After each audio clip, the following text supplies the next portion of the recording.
Assalamualaikum warahmatullahi wabarakatuh. Selamat pagi dan salam sejahtera buat kita semua.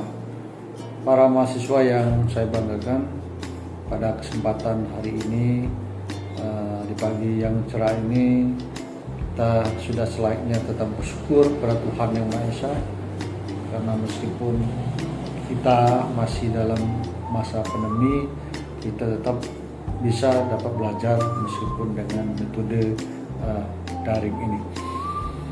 Pada kesempatan ini saya ingin mengajak kepada saudara-saudara sekalian membahas apa yang terjadi ketika seseorang itu ditetapkan menjadi tersangka.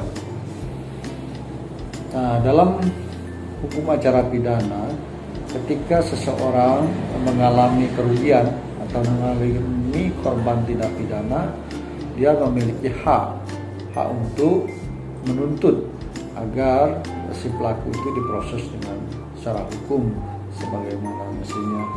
Maka si korban dia harus membuat laporan. Ada istilah laporan dan ada istilah pengaduan. Kalau laporan itu artinya setiap orang dapat membuat laporan di kepolisian jika dia mengetahui terjadinya suatu tindak pidana, baik yang dapat dilakukan oleh korban sendiri atau pihak lain yang dapat membuat laporan. Kalau dia pengaduan ini tidak semua orang dapat membuat pengaduan. Artinya memang orang yang benar-benar merasa dirugikanlah memiliki kompetensi untuk membuat pengaduan. Misalnya pengaduan ini dalam kasus pencemaran nama baik, tentunya si korban lah yang melapor, atau kasus-kasus yang berkaitan dengan tindak pidana asusila, ini adalah orang-orang yang diperkenankan undang-undang adalah korban itu sendiri, atau kalau dia di bawah umur ada wali atau orang tuanya yang membuat pengaduan. Nah, di sini ketika penyidik menerima petugas kepolisian atau menerima pengaduan, mereka akan menentukan dalam tingkatan penyelidikan. Penyelidikan ini adalah proses di mana si penyelidik akan menentukan apakah laporan yang disampaikan oleh pelapor ini mengandung unsur pidana atau tidak. Jadi baru tahap menentukan ini perbuatan atau pidana atau tidak.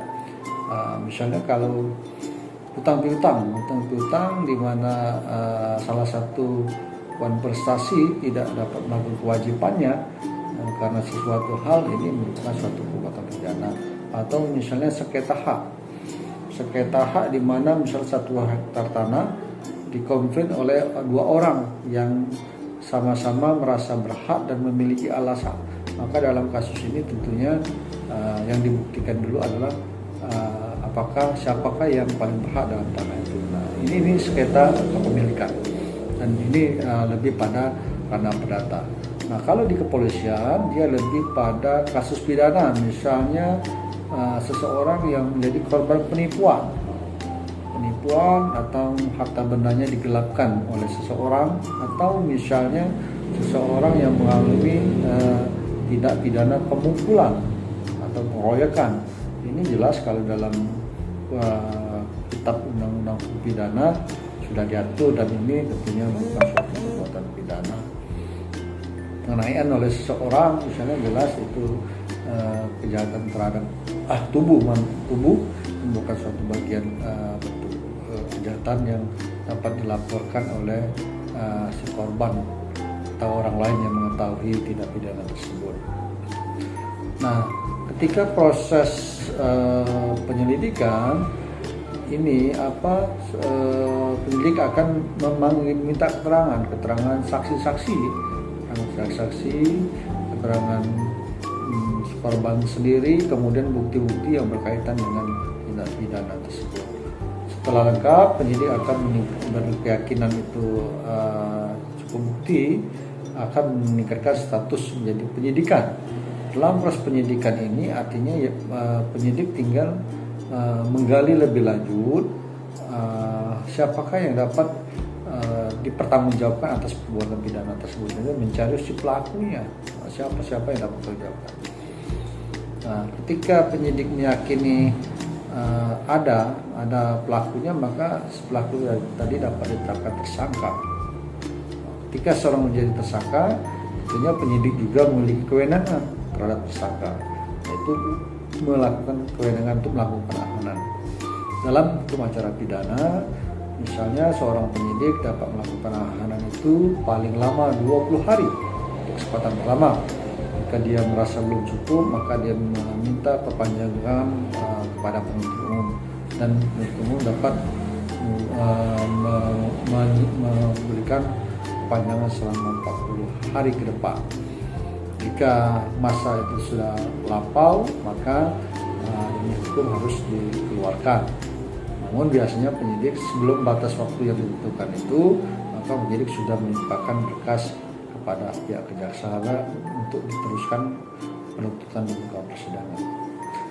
Nah, seseorang yang menjadi tersangka itu jika Anda selaku pembela, Anda harus mengingatkan bahwa dia harus dapat memberikan keterangan yang sebenarnya, jangan mempersulit proses persidangan. Karena seorang pembela atau advokat yang sekarang dikenal, dia harus justru melindungi kepentingan kliennya, bukan dalam arti mengajari tindakan-tindakan yang bertentangan dengan hukum. Itu ya.